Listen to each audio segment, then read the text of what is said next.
everyone, this is Aisha Khan. Welcome back to my channel. Today I will provide some notes about life process for class 10. This video में हमने question number 1 to 7 question हमने solve किया था. आज हम question number 8 से start करते हैं. So question 8 is, what are the difference between aerobic and anaerobic respiration? Name some organisms that use the anaerobic mode of respiration. तो स्टार्ट करते हैं. Difference 1 in aerobic respiration. Aerobic respiration takes place in the presence of oxygen.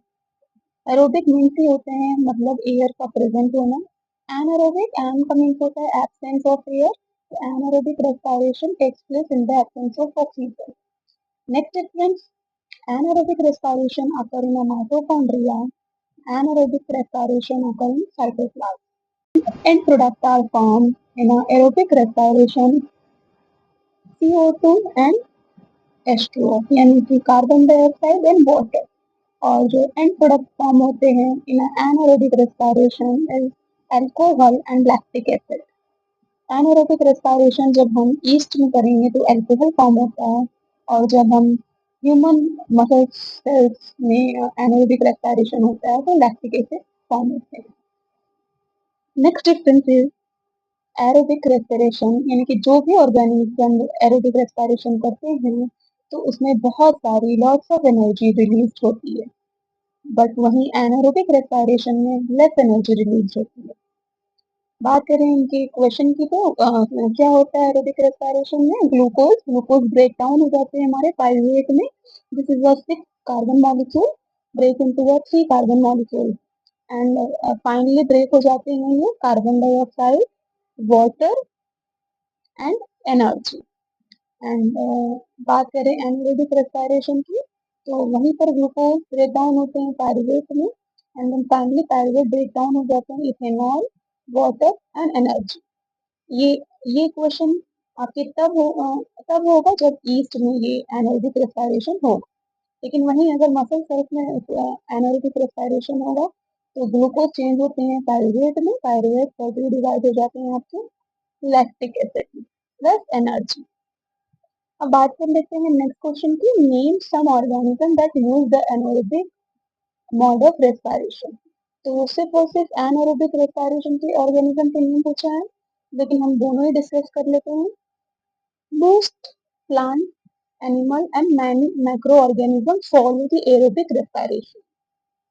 Anaerobic respiration की बात करें तो some bacteria is follow the anaerobic respiration. Question number 9. How are the alveoli designed to maximize the exchange of gases? Alveoli are tiny air sacs in the lungs. ये छोटे होते हैं, air sacs होते हैं. Are they designed to maximize gas exchange through a combination of structure and function?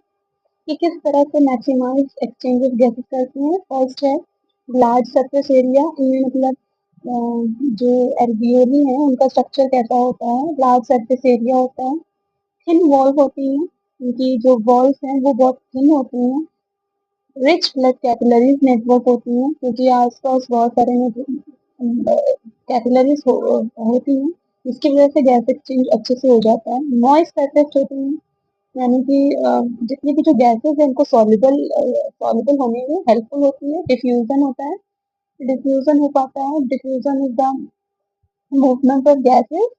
आपका जो blood में आपके होंगे कार्बन डाइऑक्साइड, इनका हाई कंसंट्रेशन बना होता है, लेकिन वही अगर हम बात करें एयर की तो एयर में ऑक्सीजन हाई कंसंट्रेशन बनी होती है. तो इस तरह का मूवमेंट आपका होता है. Next question number 10. What would be the consequences of a deficiency of haemoglobin in our body? क्या कॉन्सिक्वेंसेस हमें देखने को मिलेगा इफ डिफिशियंसी ऑफ हीमोग्लोबिन, यानी हमारी बॉडी में अगर हीमोग्लोबिन की कमी हो जाएगी तो क्या प्रॉब्लम फेस करने को मिलेगी? तो फर्स्ट होगा आपका anaemia. Anaemia is a disease of deficiency of iron, यानी कि आयरन की कमी से एनीमिया हो जाता है. जिसमें आपका क्या होता है कि आपके जो ब्लड है उनकी जो ऑक्सीजन की कैरिंग कैपेसिटी है वो रिड्यूस हो जाएगी.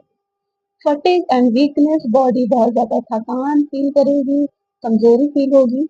शॉर्टनेस ऑफ ब्रीथ, जब कैरिंग कैपेसिटी ऑफ ऑक्सीजन कि खत्म हो जाएगी, हमारा जो ब्लड होगा वो ऑक्सीजन को बाइंड नहीं कर पाएंगे, हमारे ब्लड में हीमोग्लोबिन की कमी हो गई है तो वो ऑक्सीजन को बाइंड नहीं कर पाएंगे, तो हमें सांस लेने में दिक्कत होगी। पेल स्किन, डिजीनेस एंड लाइटेडनेस, जब हम स्टैंड होंगे यानी कि जब स्टैंड होकर कोई भी काम करेंगे या बैठेंगे तो चक्कर वगैरह आपको आएगा क्योंकि ऑक्सीजन की कमी। Increase heart rate, other symptoms में आपके हेडेक एंड सोर टंग एक्सेट्रा, ये सारी चीजें आपको देखने को मिलेंगी।